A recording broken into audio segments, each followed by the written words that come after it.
ici Dorine, Et Cyril, des investisseurs sereins. après plusieurs années de travail en tant qu'ingénieur, nous nous sommes lancés en investissement immobilier. Après 5 années d'acquisition, nous étions devenus libres financièrement. Dans ce podcast, nous vous partageons les stratégies et les bonnes pratiques pour développer votre intelligence financière. Dans le but non seulement d'être plus riche sur le papier, mais avant tout pour devenir plus libre et plus heureux. Alors, ouvrez grand vos oreilles et préparez-vous à atteindre vos objectifs. L'investisseur idéal et la réalité. Hello les investisseurs sereins, j'espère que vous allez bien. Cet épisode m'a été inspiré par Virginie, avec qui j'ai discuté sur Instagram et qui avait participé à l'un de nos webinaires. D'ailleurs, il y a encore un webinaire là ce jeudi, ce sera le dernier de la saison. Donc allez-y si jamais vous avez envie de nous voir en vrai pour vous booster. Et dans ce webi, on vous fait une sorte de condensé avec les 5 actions à mettre en place pour avancer dans ces investissements immobiliers. Donc n'hésitez pas à vous inscrire, le lien est juste dans la description. Et donc, place à l'épisode maintenant. Aujourd'hui, j'avais envie de vous parler de l'investisseur idéal.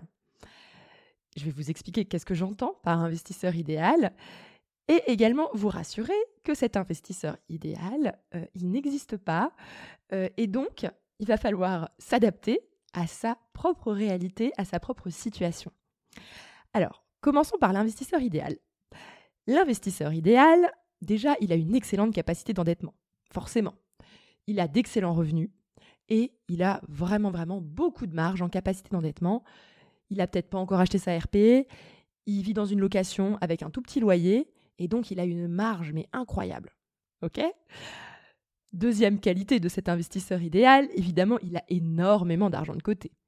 Il a peut-être 20%, même 30% de son futur investissement de côté. Donc, ce qui fait qu'il va être mais alors parfaitement serein, que ce soit au moment de réussir à obtenir un prêt bancaire, là, il va être hyper à l'aise parce qu'au pire, il peut mettre un peu d'apport. Et en plus de ça, il sera d'autant plus serein pendant les travaux parce qu'il sait que quoi qu'il arrive, il a, entre guillemets, de la marge qui est prévue au cas où et donc il peut tout le temps dormir sur ses 2 oreilles. En plus de ça, troisième qualité de l'investisseur idéal, c'est qu'il a beaucoup de temps. Bah oui, forcément. Il travaille, il gagne très bien sa vie, mais c'est un travail qui lui demande très peu de temps. Du coup, il est absolument motivé pour faire des projets chronophages de type location courte durée, énorme chantier avec plein de travaux. Il peut même en faire un petit peu lui-même pour réussir à baisser les coûts. Enfin bref, c'est l'investisseur idéal, quoi. Et attends, on va encore lui rajouter des qualités à cet investisseur idéal. L'investisseur idéal, en plus, il a de fortes connaissances en gestion de travaux. C'est quelque chose qui le met totalement à l'aise. Il sait gérer des travaux. Il a même des compétences un peu, on va dire, de management, de gestion de projet. Donc pour lui, gérer un chantier, c'est les doigts dans le nez. Et en plus de ça, comme il a plein de compétences techniques concernant les travaux, il va pouvoir challenger tous les devis en se sentant parfaitement à l'aise. Je pourrais encore en rajouter des compétences et des qualités à cet investisseur idéal. Peut-être qu'il a un pote qui est banquier, peut-être que son meilleur pote, il est notaire, ou, j'en sais rien, avocat fiscaliste. Bref, vous avez un peu compris cet investisseur idéal. Et donc, peut-être que vous voyez un peu où je veux en venir, c'est que l'investisseur idéal, il n'existe pas. Et même si je vous parle régulièrement de l'importance d'avoir des économies de côté pour être serein, que je vous parle également de l'importance de soigner sa capacité d'endettement parce qu'elle est essentielle en investissement immobilier, j'ai pas envie en fait que vous croyiez que si vous n'avez pas tout ce que je dis, vous pouvez pas le faire. Par exemple, si vous vous rendez compte qu'en termes d'économie de côté, c'est pas incroyable ce que vous avez par rapport à la situation idéale, mais vous en avez quand même un petit peu, et pas autant, pas les 20% que je préconise ou 10% par rapport au prochain investissement que vous souhaiteriez viser.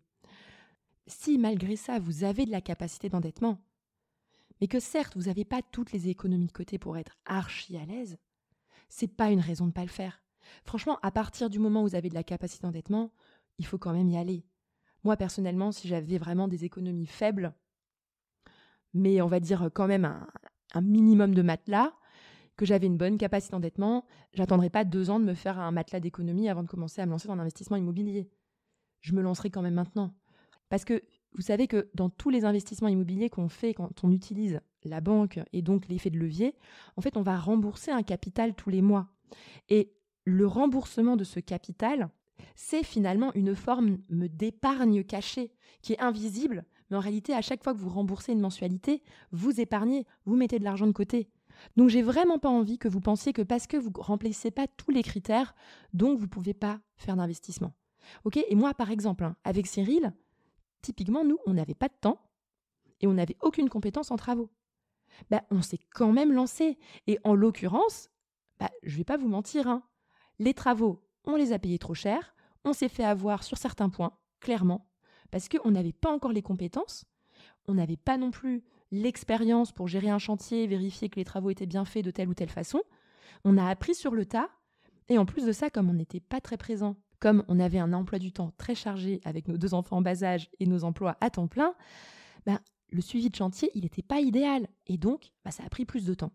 On était assez lent en termes de suivi de chantier. Mais, et alors, on l'a fait quand même.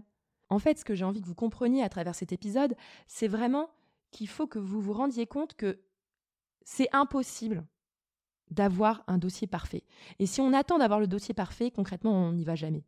Donc, ce qu'il faut que vous réussissiez à faire, c'est de vous dire, OK, j'ai des points forts, j'ai des points faibles, mais voilà quelle est la stratégie qui va être cohérente par rapport à ma situation.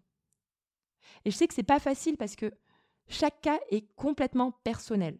C'est-à-dire que ça n'existe pas 2 situations identiques. Ok, on a tous des nuances dans nos situations.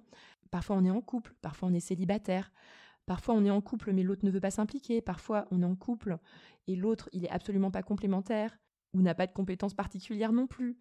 Parfois, on a plus ou moins d'économies, un héritage, pas d'héritage, de l'argent de côté. Certains profils ont beaucoup d'économies, d'autres moins. Certains profils également ont soit un conjoint qui est chef d'entreprise ou ont eux-mêmes une entreprise et du coup, vous avez des comptes professionnels, ce qui est aussi hyper intéressant à réfléchir en termes de stratégie. Peut-être que vous êtes actuellement demandeur d'emploi, mais que votre conjoint, lui, est à son poste et donc a une capacité d'endettement.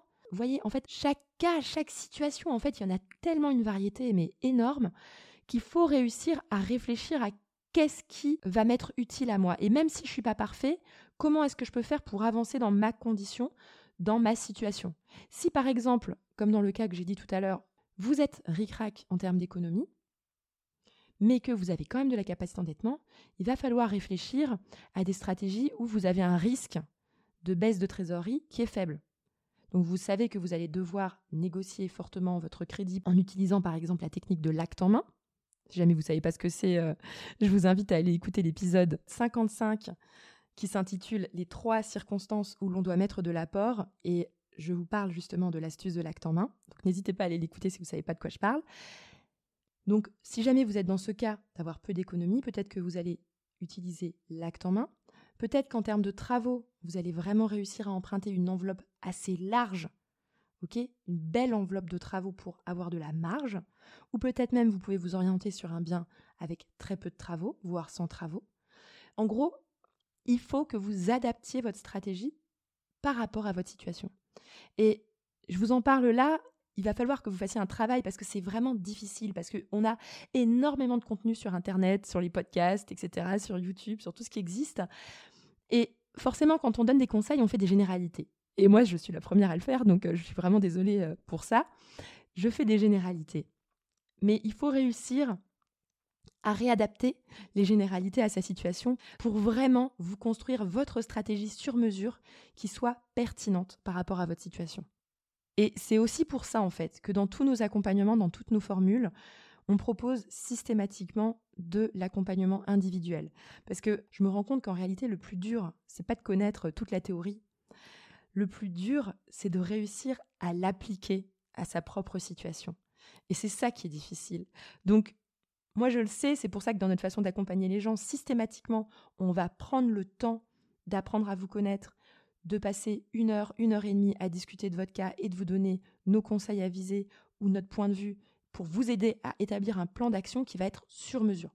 Je le précise, parce que je sais que peut-être parmi vous, il y en a qui ressentent le besoin justement d'avoir un avis beaucoup plus personnalisé. Moi, je vous conseille déjà dans un premier temps d'aller vous inscrire au webinaire qui va avoir lieu ce jeudi 21 septembre. Donc, inscrivez-vous. Dedans, on va vous donner vraiment 5 actions à faire, à mettre en place pour vous booster, pour vous lancer enfin dans votre investissement immobilier en cette fin d'année. Et à la fin, on prendra le temps de répondre à vos questions. Et dans ce webi également, on présente les offres qu'on propose actuellement en termes d'accompagnement. Peut-être que ça pourrait vous aider. Voilà, je vous souhaite en tout cas à tous une excellente journée et à bientôt. Ciao, ciao!